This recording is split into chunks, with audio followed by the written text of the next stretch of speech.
Екі дос сахарада сапар шегіп келе жатып әлденеге келісе алмай ерегісіп қалады. Бірі ашуланып, екіншісінің бетінен ұрып жібереді. Досының соққысы жанына батса да, ол жақ ашпайды. Бірақ құм бетіне. Бүгін менің жан досым бетімнен ұрды деп жазады.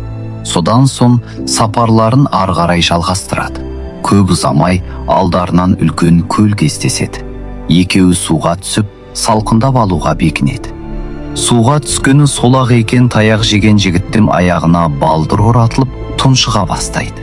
Серігі жалма-жан көмекке ұмтылып, өлім қатерінен оны құтқарып қалады.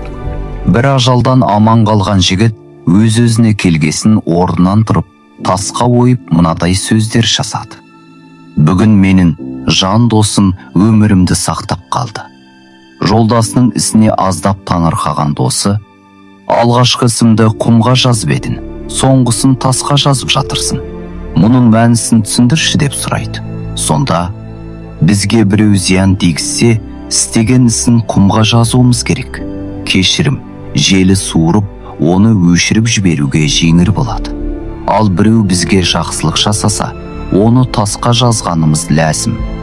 Қандай дауыл, борандар болса да, оны ешқашан өшіре алмайды деген екен ақылды дос.